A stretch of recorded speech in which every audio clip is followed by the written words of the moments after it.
early pyramid that's never been found. يلا يا رجاله.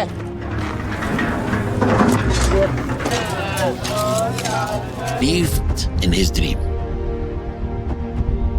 Halo sahabat pencinta film, bersama saya Agnes. Yuk kita ambil hikmah dari setiap alur cerita film, agar kita bijaksana dan menjadi lebih baik lagi. Inilah alur cerita film Unknown The Lost Pyramid. Film ini dirilis pada tahun 2023. Diangkat dari kisah nyata yang terjadi di Gurun Sahara, Mesir. Menceritakan dua orang epilogis paling terkenal di dunia yang berlomba dengan tim mereka melawan waktu untuk melihat siapa yang akan membuat penemuan terbesar. Mereka adalah ahli dalam bidang arkeologi dan telah melakukan banyak penelitian dan penemuan penting. Mereka akan menghadapi berbagai rintangan dan tantangan di tengah gurun pasir yang luas dan misterius.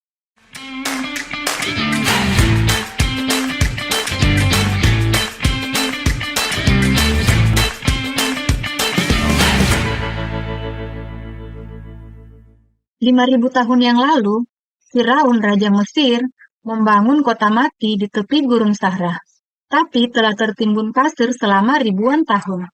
Hal ini menarik minat para arkeolog selama ratusan tahun. Para arkeolog dari luar Mesir telah menemukan piramida tertua dan makam Firaun. Tapi, masih banyak lagi hal lain yang belum ditemukan di sana. Hanya 30% dari harta karun Firaun yang telah ditemukan. Makam, kuil, dan piramid. Masih ada 70% yang tersembunyi di bawah pasir Gurun Sahara. Seorang arkeologi bernama Dr. Zahi Hawass, seorang pria keturunan asli Mesir yang berusaha menemukan misteri tersembunyi sebuah piramida awal yang telah hilang. Selama ini, penemuan-penemuan besar di Gurun Sahara selalu ditemukan oleh orang-orang asing dari luar Mesir. Sebagai orang Mesir, Dr. Hawass merasa tertantang untuk melakukan penelitian mencari piramida yang telah hilang itu. Seorang asisten bernama Tori Finlayson sangat tertarik dengan hal-hal baru dan berusaha membantu Dr. Hawass. Mereka mempelajari bahwa ada seorang raja bernama Huni dari akhir dinasti ketiga yang hilang dari sejarah dan belum ditemukan piramidanya. Bersama timnya, mereka memulai pencarian. Gurun pasir Sahara bersahabat dengan mereka hanya 9 bulan. Setelah itu, akan terjadi badai pasir yang akan menutupi kembali penggalian dan menghancurkan pencarian mereka. Meskipun mendapatkan tantangan, mereka tetap bersemangat memulai penggalian.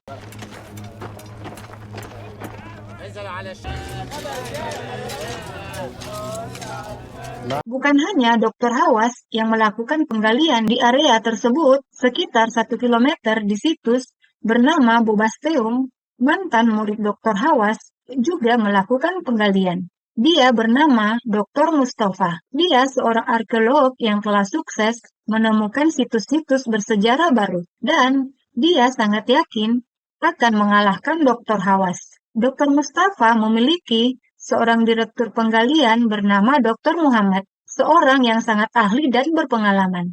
Mereka melakukan penggalian dan berhasil menemukan sebuah lorong ke bawah tanah, yang kedalamannya sekitar 10 meter. Seorang bernama Hamada, yang merupakan kepala penggalian, turun ke bawah. Saat turun ke bawah, dia merasa hidupnya berpindah dari dunia kehidupan ke dunia kematian. Situasi di dalam lorong tersebut sangat menegangkan, karena bisa saja di bawah ada ular, kalajengking, gas beracun dari bangkai mayat yang tertimbun ribuan tahun. Dan bisa juga dinding tembok dari lorong tersebut runtuh dan menimpa mereka. Oleh karena itu, mereka selalu mengucapkan bismillah dan menyebut nama Tuhan. Semoga Tuhan melindungi mereka selama berada di bawah lorong berbahaya tersebut. Berkat perlindungan Tuhan, mereka selalu terlindungi. Dan di dalam lorong tersebut, mereka terus menggali dan menemukan ruang pemakaman rahasia yang telah tertimbun ribuan tahun. Di tempat lain, Gis Mudir, Tim dari Dr. Hawass telah 2 bulan melakukan penggalian. Banyak dana yang digunakan dalam penggalian tersebut. Walaupun tidak ada kepastian akan keberhasilan dari penggalian mereka, tapi tim Dr. Hawass terus melakukan penggalian dan berharap suatu saat nanti mereka akan menemukan penemuan yang besar, yaitu penemuan lokasi piramida Raja Huni di Gis el-Mudir. Untuk mempercepat penemuannya, Dr. Hawass menambah lagi pekerjaannya hingga 100 orang. Dr. Esam, seorang direktur yang menemani para pekerja, mereka menemukan sebuah pintu masuk lorong yang menuju ke pemakaman, dan mereka meyakini terdapat beberapa pemakaman di sekitar tempat itu. Dr. Hawass meyakini bahwa sebuah piramida selalu dikelilingi oleh makam kaum elit dari orang-orang yang dekat dengan Firaun. Dengan penemuan makam tersebut, semakin membuat mereka yakin akan dapat menemukan piramida Raja Huni yang hilang. Kembali ke area penggalian di Bubasteum, mereka berhasil menemukan sebuah pintu masuk ke ruang pemakaman yang tersegel. Mereka segera memanggil Dr. Mustafa untuk melihat penemuan tersebut. Sebuah makam utuh berisi peti mati, patung-patung, dan benda-benda unik bernilai sejarah yang tinggi. Dr. Mustafa sangat senang dengan penemuan tersebut. Dia segera menemui Dr. Hawass dan menceritakan penemuannya tersebut. Walaupun mereka bersaing dalam mencari penemuan-penemuan baru, tapi Dr. Mustafa ternyata sangat menghargai dan menghormati Dr. Hawass dan menganggap Dr. Hawass sebagai ayah spiritualnya. Dr. Hawass adalah seorang arkeolog Mesir yang terkenal. Sejak kecil, dia menonton siaran televisi yang memberitakan penemuan-penemuan besar di Mesir yang dilakukan arkeolog asing dari luar Mesir. Sebagai orang Mesir, dia merasa tertantang untuk menjadi seorang arkeolog. Dan akhirnya, dia berhasil menjadi seorang arkeolog terkenal di Mesir. Dr. Hawass menjelaskan bahwa arkeolog itu adalah sains, bukan sekedar menggali untuk menemukan makam, tapi untuk menemukan sejarah dan menulis ulang sejarah. Bulan ketiga, musim penggalian di Gis el-Mudir, mereka telah menemukan 10 makam dan menemukan banyak patung-patung kerajaan Mesir kuno yang masih utuh.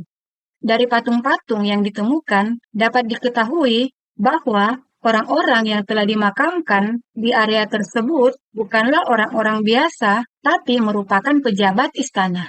Dr. Hawass menjelaskan jika penemuan makam dan patung-patung berharga milik pejabat istana kerajaan di area Gis el-Mudir membuat dia sangat yakin jika mereka berada di awal penemuan besar piramida Raja Huni. Sangat penting bagi seorang arkeolog untuk memiliki sebuah visi. Seperti arkeolog Inggris bernama Howard Carter.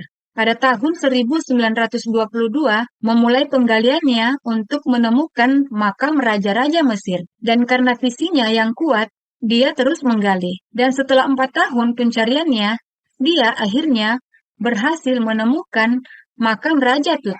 Banyak relik-relik kuno dan mumi raja muda. Hal inilah yang membuat Dr. Hawass tetap bersemangat untuk terus melakukan penggalian. Karena dia memiliki visi yang jelas akan penemuan besar dalam sejarah.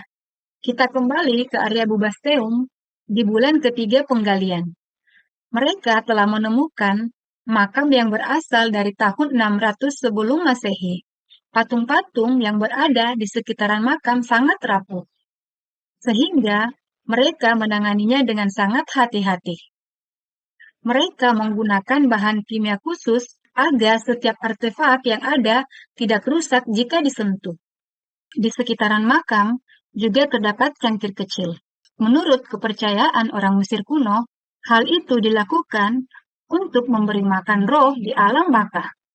Artefak-artefak aneh dan penuh teka-teki yang ditemukan di dalam makam akan sulit dipahami tanpa tulisan yang bisa menjelaskan hal itu. Orang terakhir yang meninggalkan makam merupakan seorang dukun yang melakukan mantra dan ritual magis yang membuat ruangan tersebut tersembunyi untuk selamanya. Orang Mesir kuno melakukan segala hal demi melindungi tubuh mereka untuk kehidupan di alam baka. Mereka berusaha keras menyembunyikan makam mereka, karena mereka percaya jika tubuh mereka dihancurkan untuk alasan apapun, maka mereka tak akan bisa memiliki kehidupan di alam baka. Kembali ke area Gis El Mudir. Dalam 4 bulan, mereka telah berhasil mengungkap sekitar 153 lorong menuju ruang pemakaman. Saat mereka menemukan sebuah makam, mereka sangat senang. Tapi sayangnya, ketika makam batu itu dibuka, mayat yang berada di dalamnya telah menjadi sebuah kerangka saja. Proses mumifikasi pada mayat tersebut kurang bagus, sehingga mereka meninggalkan mayat tersebut tetap utuh di tempatnya. Di area penggalian Bubasteum, 2 bulan sebelum musim penggalian berakhir, mereka mengeluarkan patung-patung kuno yang berada di dalam makam untuk dibawa ke museum. Kemudian mereka membuka beberapa makam yang terbuat dari batu. Makam tersebut berbau mayat yang sangat busuk. Mayat-mayat yang ditemukan tidak dimumifikasi dengan sempurna, sehingga mayat tersebut menjadi rusak. Anehnya, dari beberapa peti yang terbuat dari batu, terdapat satu peti yang terbuat dari kayu. Di atas penutup peti tersebut, terdapat inskripsi tulisan yang menjelaskan nama mayat tersebut yang bernama Ahmose. Dan tulisan itu juga menjelaskan nama dari ayah dan ibu mayat tersebut. Setelah peti dibuka, ditemukan sebuah patung pelindung dari perunggu yang berbentuk kucing. Di dadanya ada jimat emas kecil berbentuk burung berkepala manusia. Di sebelah mayat tersebut juga ditemukan sebuah gulungan kain yang dinamai papirus. Biasanya, papirus yang ditemukan bentuknya kecil dan pendek. Tapi, kali ini mereka menemukan gulungan papirus yang lebih besar dan lengkap. Ini adalah sebuah penemuan baru yang berisi rahasia Mesir kuno. Papirus tersebut kemudian diberi nama Papirus Waziri. Dengan penemuan tersebut, Dr. Mustafa sangat senang dan langsung bersujud berterima kasih kepada Allah Subhanahu wa Ta'ala. Papirus tersebut kemudian dibawa ke museum agar bisa dilihat oleh semua orang. Scene berpindah ke Gis El Mudir. Bulan terakhir musim penggalian, kondisi cuaca mulai tak bersahabat. Angin terlalu kencang membuat para pekerja kesulitan untuk melakukan penggalian. Tapi dengan sikap pantang menyerah, mereka meneruskan penggalian sampai menemukan sebuah pemakaman besar yang masih tersegel sempurna. Di atas batu tertulis nama mayat tersebut, yang bernama Nebethut. Makam tersebut diyakini dihuni oleh seorang yang memiliki gelar tinggi di kerajaan. Mereka segera membuka makam tersebut dan menemukan seorang wanita yang telah terkubur selama 4.300 tahun yang lalu. Wanita ini menggunakan kalung berwarna hijau biru yang cantik, dan di sampingnya terdapat sebuah tongkat yang terbuat dari emas. Hal ini menunjukkan bahwa wanita tersebut bukanlah orang yang biasa. Wanita itu merupakan orang penting dan sangat dihormati di zamannya. Dengan penemuan mayat penting tersebut, Dr. Huas meyakini ada piramida Raja Huni di sekitar makam tersebut. Di akhir musim penggalian, mereka menemukan sudut dari sebuah dinding piramida. Hal ini memperkuat keyakinan Dr. Huas mengenai piramida Raja Huni yang mereka cari.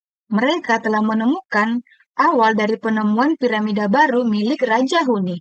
Di Museum Mesir Kairo, di dalam laboratorium pemugaran papirus, Dr. Mustafa melembabkan papirus yang telah ditemukan dan membuka secara perlahan papirus tersebut.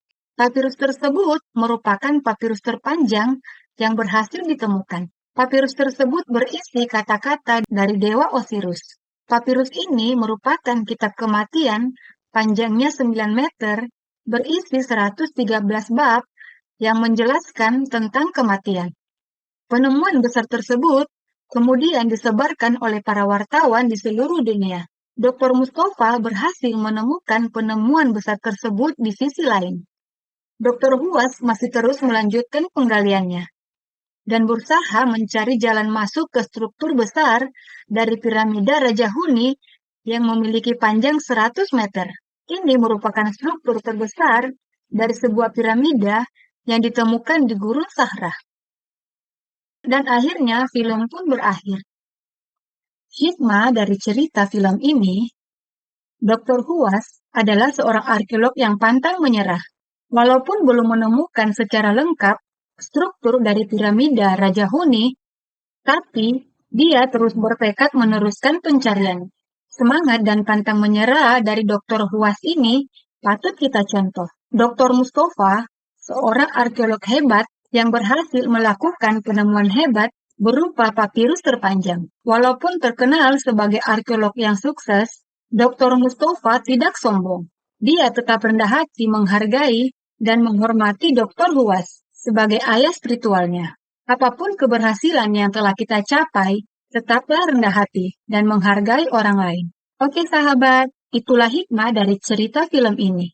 Jika kalian menemukan hikmah lain dari cerita film ini, silakan tulis di kolom komentar. Semoga sahabat yang like, komen, dan subscribe channel cerita film ini rezekinya berlimpah, berumur panjang, dan hidupnya bahagia. Sampai jumpa di hikmah cerita film yang lain. Terima kasih.